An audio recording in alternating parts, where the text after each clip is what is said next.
안녕하십니까. 또 다시 수업이 시작되었습니다. 자, 우리가 저번 시간까지 해수의 수온이랑 염분이랑 자, 세 번째 시간에는 뭘 할 거냐면 바로 이것입니다. 자, 우리 영상 보면은 바다예요. 자, 바다인데 서로 다른 두 가지 물이 섞이지 않고 이렇게 나눠져 있어. 자, 왜 이렇게 나눠져 있을까? 바로 이 서로 두 바다는 밀도가 다르기 때문입니다. 밀도가 서로 다른 두 바다는 섞이지 않고 이렇게 경계를 형성하고 있어요. 자, 그러면 요 바다랑 밀도가 왜 달라졌을까? 자, 그러면 밀도를 변화시키는 요인은 뭘까요? 자, 한번 보도록 하겠습니다. 자, 우리 바닷물에 밀도를 결정하는 요인이 여러 가지가 있습니다. 자, 첫 번째는 우리가 배웠던 수온입니다. 자, 우리 기체에도 마찬가지고 물에도 마찬가지고 수온이 낮을수록 차가울수록 밀도는 어떻다고 했죠? 밀도는 크다고 했습니다. 자, 또 수온이 높을수록 따뜻할수록 밀도는 어떻다? 낮다. 죄송합니다. 자, 수온이 높을수록 밀도가 낮다, 가볍다. 자, 이런 식으로 수온에 따라서 밀도가 달라집니다. 자, 얘가 첫 번째. 자, 그 다음 두 번째. 다른 물에서는 가지지 않는 바다만의 특징이 있어. 뭐냐? 맛을 봤을 때 짜다는 거지. 자, 두 번째는 뭐냐? 밀도에 영향을 주는 요인은 바로 염분입니다. 염분. 소금, 여러 가지 염류들이 얼마나 녹아 있느냐에 따라서 해수의 밀도가 달라집니다. 자, 염분이 많이 녹아 있으면 많이 녹아 있을수록 물은 무거워져요. 그러니까 염분이 높을수록 해수의 밀도는 높아집니다. 자, 그럼 반대로 염분이 해수에 녹아있는 염류의 양이 적을 때, 염분이 낮을 때는 그만큼 염류의 양이 없으니까 해수가 가벼워져요. 그래서 염분이 낮을 때는 밀도도 낮아집니다. 자, 이런 식으로 두 가지에 의해서 해수의 밀도가 주로 결정이 되는데요. 자, 세 번째 것도 있습니다. 자, 뭐냐? 자, 우리 수압이라고 하는 건데, 자, 수압이 높을수록 밀도가 커지게 됩니다. 자, 이런 경우는 어느 때냐면, 자, 우리 바다가 이렇게 있을 때 밑으로 들어가면 들어갈수록 위에 물이 누르고 있는 압력, 그러니까 위에 있는 물이 누르고 있는 압력이 강해지겠죠. 자, 그러면 요 해수의 밀도는 커지게 된다는 것이죠. 그래서 깊이 들어가면 들어갈수록 수압이 세지고 그에 따라서 해수의 밀도도 커지게 된다는 것이죠. 자, 우리 예를 들어서 스티로폼을 생각해봐. 자, 스티로폼이 이렇게 있을 때랑 자, 스티로폼을 막 여러 가지 돌이나 막 이런 것들로 막 꽉꽉 눌러가지고 자, 이렇게 막 눌러서 짜부를 시켜놨을 때 자, 1번이랑 2번 중에서 둘 중에 누가 더 밀도가 높을까? 얘가 더 꽁꽁 뭉쳐져서 밀도가 더 높아지겠죠. 자, 얘도 마찬가지, 해수도 마찬가지로 누르면 누를수록 더 꽁꽁 뭉쳐져서 밀도가 높아집니다. 자, 이런 식으로 총 수온이랑 염분이랑 수압에 의해서 밀도가 달라지게 됩니다. 자, 우리 프린트에 보시면 자, 밀도는 뭐에 비례한다 라고 되어 있냐면 써야 하는 거죠. 뭐에 비례하는지. 자, 일단 수온이 감소하면 밀도가 증가하니까 수온에는 반비례해. 그래서 여기 밑에다가 수온 써주고 자, 위에다가 염분이 증가하면 밀도도 증가하기 때문에 염분이랑 밀도는 비례 관계입니다. 자, 그래서 위에다가 염분 이렇게 써주시면 돼요. 자, 그럼 수압은 안 쓰나? 수압은 일단 우리 깊이에 따라서 변하는 것이고, 그 다음에 수온과 염분에 의해서 크게 변하기 때문에, 자, 여기까지 이렇게 중요하게 다루는 것은 여기까지 이렇게 보도록 할 거예요. 자, 이런 식으로 해서 바닷물의 밀도가 결정이 됩니다. 자, 그러면 우리 전 세계에 있는 해수의 평균 밀도는 얼마일 것 같아요? 자, 요거 좀 지워볼게요. 한번 생각을 해봅시다. 전 세계 평균 해수의 밀도. 자, 우리 물의 밀도가 몇일까? 자, 우리 밀도의 단위를 뭐를 쓰냐면 단위 부피당 질량을 나타내는 게 밀도이기 때문에 자, 밀도의 단위는 단위 부피당 미터 세제곱당 차지하는 질량 그람수를 나타냅니다. 다시 자, 여기 미터가 아니라 센티미터입니다. 자, 이렇게 밀도의 단위를 쓸 수 있어요. 자, 그러면 물의 그냥 순수한 물의 밀도는 1g/, 세제곱 센티미터야. 자, 그러면 해수의 밀도는 몇일까요? 자, 해수는 일단 염류가 녹아있기 때문에 보통 평균 물보다는 높습니다. 그래서 1.025에서 1.030까지 자, 이렇게 밀도가 나타나게 됩니다. 자, 얘가 전 세계의 평균 해수의 밀도입니다. 자, 그러면 자, 우리가 지금까지 봐왔듯이 수온이랑 염분 다 봐왔듯이 표층 자, 위도별로 나타나는 표층 해수의 밀도와 그 다음에 깊이 들어갔을 때 나타나는 깊이 들어갔을 때 나타나는 해수의 밀도에 대해서 알아보도록 하겠습니다. 자, 첫 번째는 표층 해수의 밀도입니다. 표층 해수의 밀도.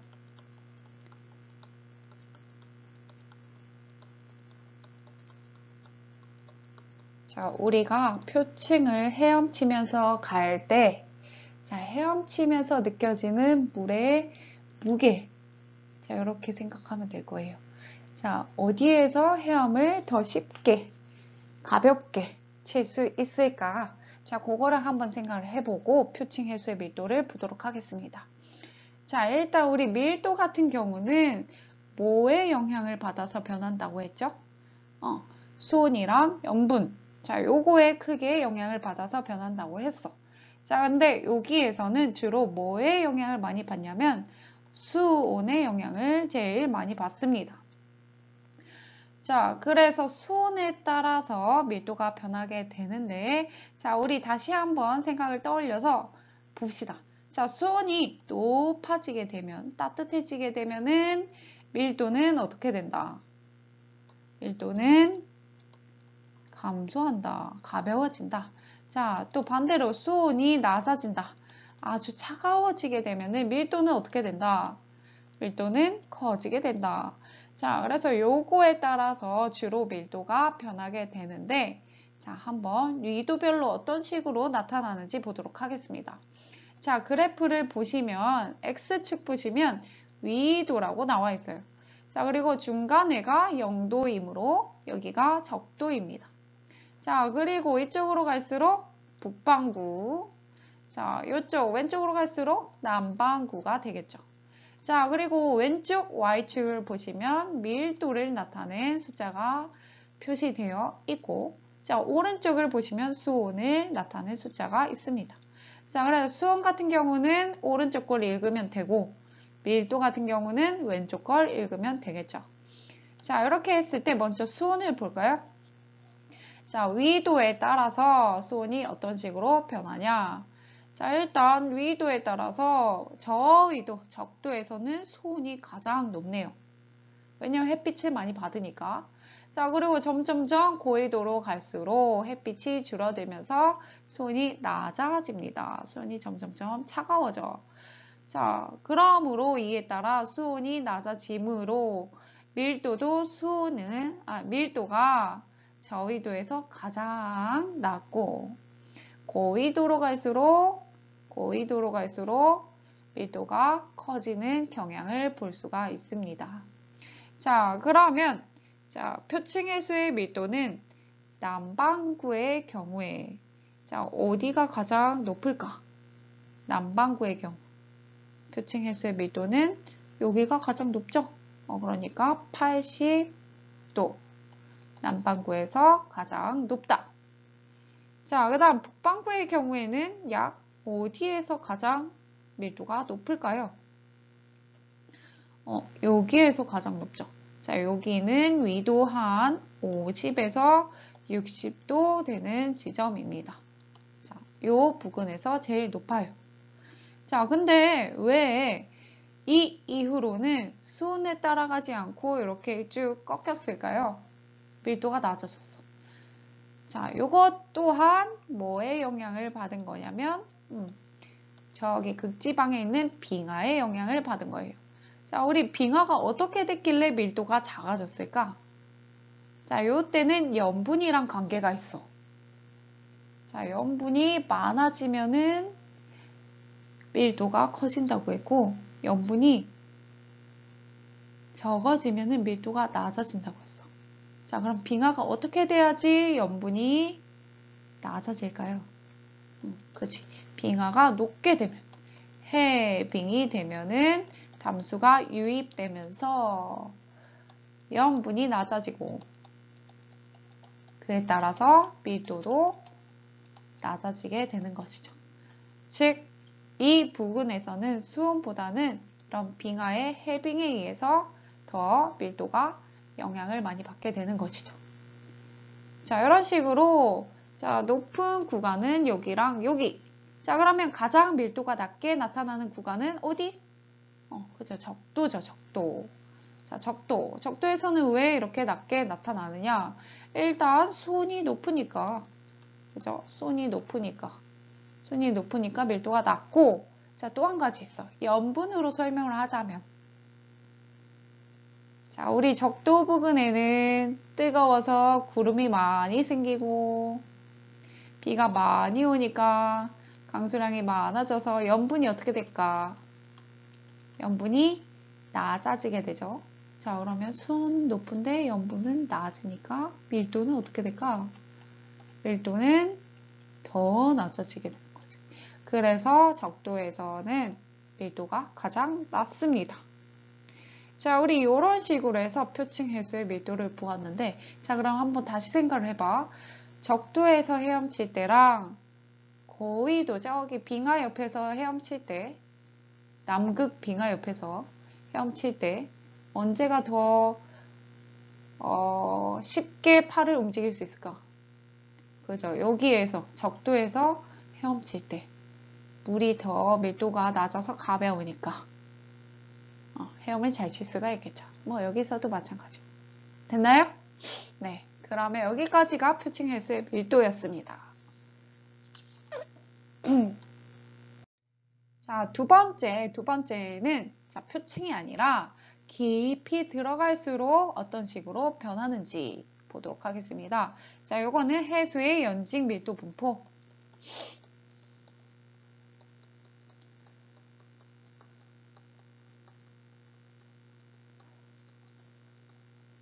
자, 봅시다. 자, 우리 아까 밀도 같은 경우에 뭐에 영향을 많이 받는다? 수온이랑 염분이다. 자, 근데 또 여기에서 뭐에 영향을 더 많이 받냐? 하면 수온이다.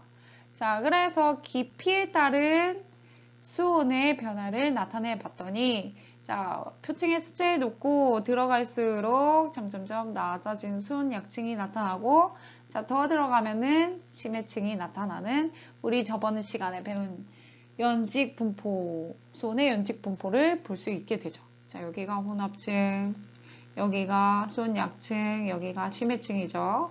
자, 요 수온에 따라서 밀도가 결정됩니다. 자, 혼합층에서 수온이 가장 높으니까 밀도는 어떨까? 수온이 높을수록 낮다고 했으니까 밀도가 가장 낮죠. 이렇게. 자, 밀도가 낮고 점점점 밑으로 들어가면서 수온이 낮아집니다. 자, 수온이 낮아지니까 점점점 밀도는 커지게 되겠죠. 그래서 이렇게 점점점 깊이 들어갈수록 밀도가 커지게 됩니다. 자, 그리고 심해층에 들어가면은 더 수온 약층보다 더 밀도가 커지게 되면서 쭉 변화량은 줄어들게 되는 이런 연직 분포가 나타나게 됩니다. 자, 그러면 자, 우리 또 저위도, 중위도, 고위도 이렇게 나타낸다고 할 때, 자, 저위도랑 중위도 같은 경우에서는 표층에 수온 변화가 많이 나타나니까 계절에 따라서 또는 위도에 따라서 이런 식으로 밀도의 깊이에 따른 밀도의 변화가 많이 나타나는데, 자, 고위도 같은 경우는 수온의 변화가 거의 없죠. 깊이 들어갈수록. 그렇기 때문에 고위도 같은 경우는 똑같이 자, 밀도가 큰 채로 일정하게 나타나게 됩니다. 자, 결국 쉽게 생각을 하자면 밀도 같은 경우는 수온에 영향을 많이 받는다라고 생각을 하면 됩니다. 자, 여기에서 좀 더 깊게 기억을 하자면 수온의 반비례에서 나타나게 된다. 자, 요거를 기억하시면 간단하게 기억할 수가 있습니다. 자, 여기까지가 끝인데 우리 넘어가기 전에 여기 이름 한 번만 보도록 할게요. 자, 일단 우리 수온 같은 경우는 제일 위에를 혼합층, 수온 약층, 심해층. 자, 이렇게 얘기했는데, 자, 밀도도 똑같이 위에는 혼합층. 그 다음에 여기는 밀도가 도약하는 거니까 밀도 약층이라고 하고, 자, 제일 밑에를 심해층. 똑같이 이렇게 부르게 됩니다. 자, 이런 식으로 해서 표층 해수의 밀도 분포와 연직 해수의 밀도 분포를 모두 보았습니다. 자, 그러면 세 번째는 뭘 볼 거냐? 자, 수온이랑 염분에 따라서 각각 어떻게 변하느냐에 따라서 밀도가 얼마나 변하는지 보도록 할게요. 자, 밀도가 우리 계속 얘기했듯이 밀도는 수온이랑 염분에 의해서 변한다고 했죠. 그러면 수온과 염분에 따라서 얼마나 변하는지를 알아보려고 하는데 아주 간단합니다. 바로 이 표만 볼 수 있으면 돼요. 자, 이 표 이름을 뭐라고 하냐? 수온과 염분에 의한 밀도를 나타낸 선이다 해서 수온, 염분, 도라고 합니다. 수온, 염분, 도. 자, 우리 영어로 하면 temperature, 그리고 염분은 salinity 해서 앞글자를 타서 T, S, 도라고 부르기도 합니다. 자, 그러면 요거 해석하는 방법만 알면 끝이에요. 자, 보도록 하겠습니다.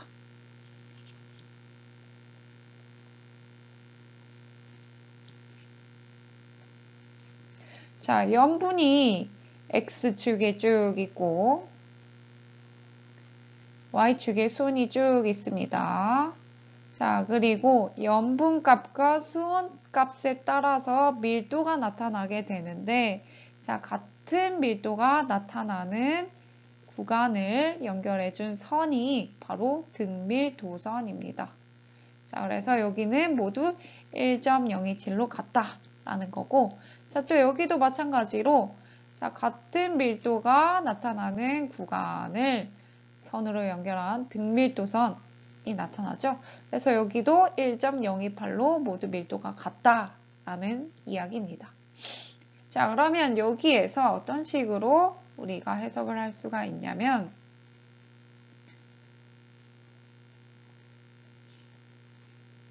자, 바로 예를 들어서 한번 보도록 하겠습니다. 자, 여기 A의 성질을 가지고 있는 해수가 있고, 자, 그 다음에 B의 성질을 가지고 있는 해수, 그 다음 C의 성질을 가지고 있는 해수가 있습니다. 자, 그럼 얘네 각각의 수온과 염분과 밀도를 비교를 해볼게요. 자, 일단 수온을 비교를 해봅시다. 자, 수온을 비교해보면 누가 제일 높나요? 자, 우리 수온은 이렇게 보면 되죠? 자, 이렇게. 그러면 누가 제일 높죠? C가 제일 높고, 그 다음 B, 그 다음 A. 자, 요 순서대로 수온이 나타납니다. 자, 그럼 염분은? 자, 염분은 누가 더 높냐? 자, 염분을 볼 때는 이렇게 내려주면 되죠. 염분. 자, 밑으로 쭉쭉쭉 했을 때 가장 높은 것은 B, 그 다음에 C, 그 다음에 A 이렇게 나타나네요. 자, B, C, A. 자, 그러면 밀도는 어떤 식으로 나타나냐? 자, 그냥 요것만 보자. 수온과 염분. 자, 수온이 가장 큰 게 수온이 가장 큰 게 밀도가 낮잖아. 근데 염분은 두 번째래. 자, 그 다음 두 번째로 차가운 게 염분이 제일 높대. 자, 그럼 C랑 B 중에서는 누가 더 밀도가 높을까? 자, 요게 궁금한 거잖아. 자, 요거 같은 경우는 그냥 요 표만 읽을 수 있으면 끝입니다. 자, 그러면 밀도 봅시다. 자, 밀도 보면은 요 등밀도선의 숫자를 읽으면 돼. 자, A와 B는 지금 현재 1.027에 해당하는 선에 둘 다 놓여 있어요. 그 다음에 A랑 B는 밀도가 1.027이라는 것이고, 그 다음 C 같은 경우는 1.025에 해당하는 선에 놓여 있어요. 자, 그러면 C의 밀도는 1.025다. 자, 그러면 얘네 둘이 비교를 하면은 누가 더 크다? 그죠? A가 더 크다. 근데 B랑 같다. A랑 B랑 같은데 얘네 둘은 C보다 크다. 자, 이런 식으로 밀도를 비교할 수가 있습니다. 자, 요거를 확인할 수 있으면 모두 끝난 것입니다. 됐나요? 네, 됐습니다. 자, 그리고 우리 뭐 확인을 한번 해볼까, 그냥? 자, 염분이 높아질수록 또 수온이 낮아질수록 그러면 이쪽으로 가면 갈수록 밀도는 어떻게 돼요? 점점점 숫자가 증가하는 모습을 볼 수가 있죠. 자, 이런 식으로 해서 등밀도선을 이용해 자, 해수의 밀도를 알아낼 수가 있습니다. 자, 또 아까 우리 처음에 봤던 그 그림 있죠? 영상. 자, 거기에서 볼 수 있듯이 서로 밀도가 얘랑 다르면 섞이지가 않아요. 자, 그래서 그 특성을 이용해서 해수가 어디로 이동했는지를 추정할 수가 있습니다. 되셨나요? 네, 여기까지가 밀도에 대한 내용이었습니다. 짜잔. 자, 요거는 보너스인데요. 자, 요거 그냥 간단하게 어떻게 읽는 건지만 보도록 하겠습니다. 자, 요거 보시면 그냥 똑같은 TS도예요. 자, 그래서 뭐 여기 쭉쭉쭉 등밀도선이 나타나 있고, 자, 아까랑 다를 바가 없는데 한 가지 크게 다른 점이 있다면, 자, 여기 이렇게 지렁이 같은 게 있죠. 자, 요거를 볼 수 있으면 됩니다. 자, 얘가 뭐냐? 자, 일단 여기 0, 100, 200, 300, 400, 600, 800, 1000. 자, 이렇게 나타낸 거는 깊이예요. 수심. 자, 그러니까 0에서 1000m까지 들어갈 때 동안 밀도가 어떤 식으로 변하는지 자, 밀도가 어떤 식으로 변하는지, 또 수온이 어떤 식으로 변하는지, 또 염분이 어떤 식으로 변하는지를 나타내는 게 바로 요 그림입니다. 자, 요거를 해석할 수 있으면 되는데, 자, 우리 한번 프린트에 있는 옆에 더 알아보기 문제 있죠? 자, 그거 한번 쭉 해보시면 좋을 것 같아요. 자, 모르면 카톡으로 꼭 물어보세요.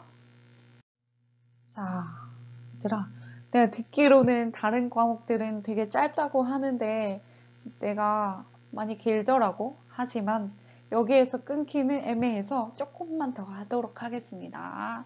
화이팅! 자, 우리 네 번째 해수의 성질에 대해서 보도록 하겠습니다. 자, 우리 사진을 한번 봐봐. 바다에는 엄청나게 많은 종류의 생물들이 많이 살고 있어요. 자, 어떻게 이렇게 바다에서 살 수가 있을까? 자, 이렇게 바다에서 살 수 있는 이유는 물속에서 숨을 쉴 수 있는 거야. 자, 근데 물속에서 숨을 쉴 수 있으려면 물속에 뭐가 녹아 있어야 하냐? 바로 여러 가지 기체들이 녹아 있어야 돼요. 자, 이런 식으로 해수에 녹아 있는 기체들을 뭐라고 하냐? 해수의 용존 기체라고 합니다. 용존 기체. 자, 그러면 뭐가 많이 녹아 있을까?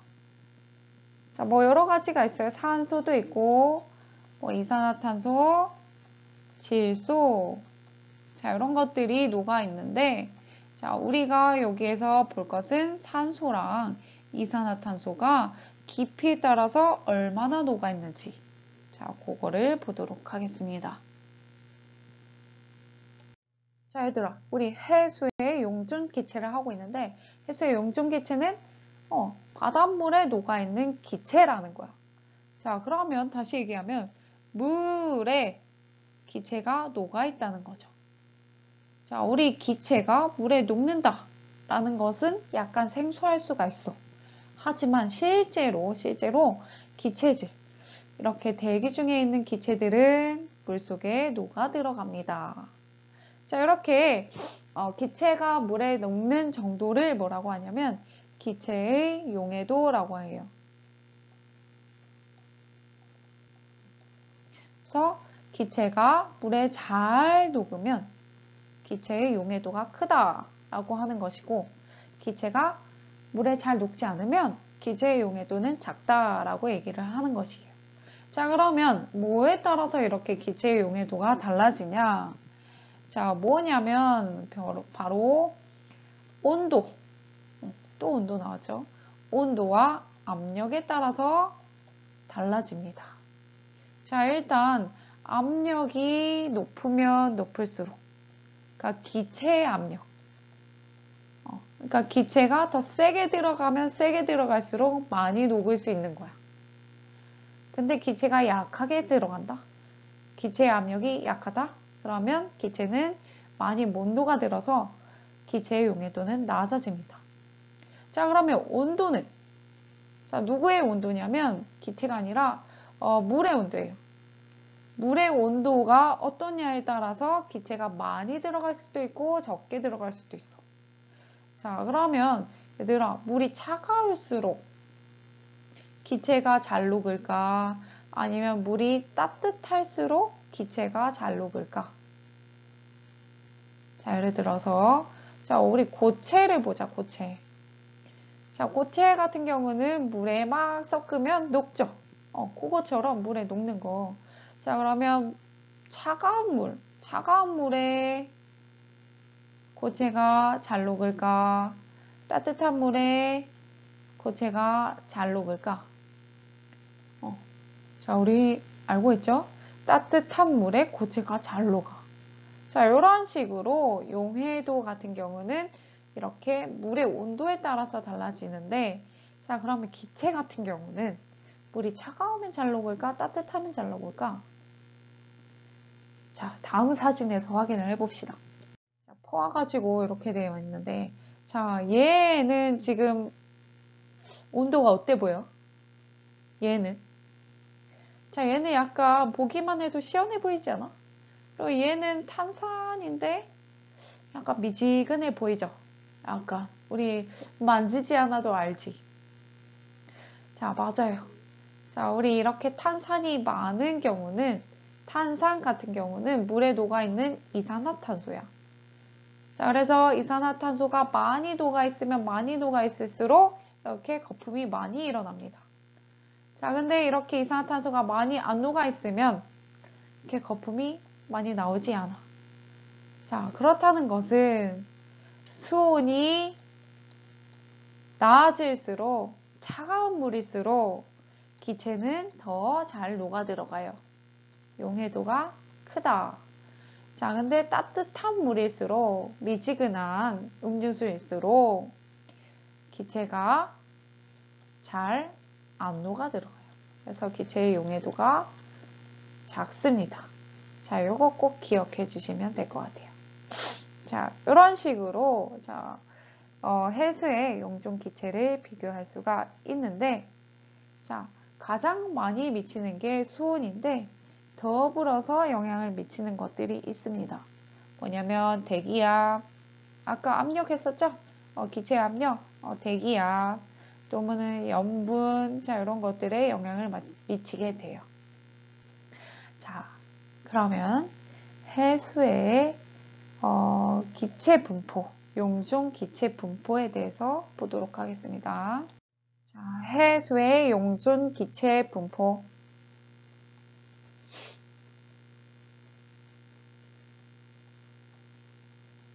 분포입니다.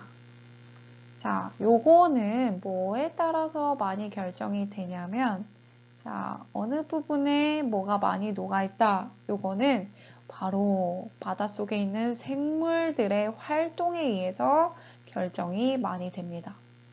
자, 바닷물에서 생물들이 광합성을 한다. 자, 우리 광합성을 한다는 것은 무엇을 흡수하고 무엇을 내뱉는 거죠? 이산화탄소를 생물들이 흡수하고 산소를 내뱉는 거지. 방출하게 되는 거지. 그래서 광합성을 하게 되면은 주변의 물에서는 O2 산소가 많고 이산화탄소의 양은 줄어드는 것이죠. 자, 반대로 광합성 말고 호흡을 한다. 물고기들처럼 호흡을 한다. 자, 호흡을 한다는 것은 이산화탄소를 내뱉고 산소를 흡수한다는 것이죠. 자, 요거에 따라서 깊이 들어가면 들어갈수록 산소와 이산화탄소의 용존 기체 분포를 추정할 수가 있습니다. 자, 그러면 첫 번째로 볼게요. 자, 산소를 보시면, 자, 표층에, 자, 깊이 들어가지 않는 이 표층에 제일 많죠. 자, 요거는 왜 그러냐? 자, 이렇게 바다에 둥둥 떠다니면서 사는, 광합성을 하면서 사는 생물들이 많기 때문이야. 자, 광합성을 하면 산소를 방출한다고 했죠. 그래서 표층에는 광합성으로 인해서 산소가 굉장히 많습니다. 자, 또 한 가지. 자, 여기 표층은 대기랑 맞닿아 있어요. 그래서 대기 중에서 직접 녹아 들어가는 산소의 양이 많습니다. 자, 이렇게 광합성이랑 대기에서 직접 녹는 대직농. 자, 대기에서 직접 녹는 산소의 양이 많아서 표층에서 산소의 양이 가장 많습니다. 자, 그럼 당연히 점점점 들어갈수록 광합성 양이 줄어들고, 자, 대기에서 녹는 산소의 양이 줄어들기 때문에 퍽 하고 떨어지겠죠. 자, 이렇게 쭉 떨어지다가 갑자기 저기 깊은 곳에 가서는 산소가 많아졌어요. 자, 여기 왜 그러냐? 자, 바로 우리 아래쪽에는 수온이 어때? 수온이 차갑죠. 자, 수온이 차가운 해수에 기체가 어떻게 많이 녹아 들어간다. 그래서 산소가 많이 녹아져 있어. 자, 그럼 이 산소는 어디에서 왔냐? 자, 얘네는 어디에서 온 거냐면 바로 자, 극지방에 차가운 표층 수온이 있어요. 자, 여기에 산소가 많이 들어갔는데 이 수온이 너무 낮다 보니까 얘네가 가라앉게 돼, 밀도가 커져서. 자, 그래서 아래층에 심해층을 형성하게 됩니다. 자, 그래서 이런 식으로 아래쪽에 산소가 많아지게 되는 것이죠. 자, 그 다음 이산화탄소 볼까요? 이산화탄소. 자, 이산화탄소는 일단, 자, 단위가 산소랑 달라. 자, 단위는 1, 2, 3, 4인데 이산화탄소는 45, 47, 49 이렇게요. 자, 그러니까 일단은 산소보다 이산화탄소가 녹아있는 양이 훨씬 많다는 거. 왜냐하면 이산화탄소가 산소보다 물에 잘 녹아요. 자, 그래서 요거 한번 기억을 해주시고, 자, 이산화탄소는 깊이 들어갈수록 점점점 많아집니다. 자, 왜 그럴까? 그치, 표층에서는 광합성 한다고 했죠? 광합성으로 인해서 CO2가 흡수되니까. 생물들이 CO2를 흡수하니까 표층에서는 CO2가 적은 거죠. 자, 그런데 점점점 들어갈수록 광합성하는 생물들의 양이 줄어들다 보니 자, 이산화탄소의 양이 점점점 늘어나게 됩니다. 자, 이런 식으로 해서 산소와 이산화탄소의 변화를 보았습니다. 자, 요거는 그냥 산소랑 이산화탄소를 한꺼번에 나타낸 거예요. 근데 여기에서 주의할 것은 용존산소랑 1, 2, 3, 4, 5, 6 이산화탄소는 44 이거니까 자, 이렇게 비교를 했을 때 뭐 이산화탄소랑 산소랑 양이 같다 이렇게 하면 절대로 안 되는 것이죠. 자, 요거 주의해서 봐주시면 되겠습니다. 자, 이렇게 수온이랑 염분이랑 생물 활동에 의해서 영향을 받는 용존 기체의 분포를 쭉 봤더니 이런 식으로 나타났다. 자, 요거는 용존 기체 중에서도 산소를 나타낸 거예요. 산소. 자, 그러면 어디에서 제일 많아? 차가운 데에서 제일 많죠? 자, 이렇게 차가운 데에서 산소가 많이 녹게 됩니다. 자, 여기 있는 물들이 밑바닥을 타고 이렇게 쭉 내려가는 거야. 왜냐하면 무거워서. 그래서 심해층을 형성하게 됩니다. 자, 이렇게 해서 해수의 4가지 성질, 수온이랑 염분, 밀도, 또 뭐 있었어요? 용존기체. 자, 이렇게 4가지 모두 다 확인을 했습니다. 자, 이렇게 우리는 바다의 성질에 대해서 모두 알아보았습니다. 자, 수고하셨습니다.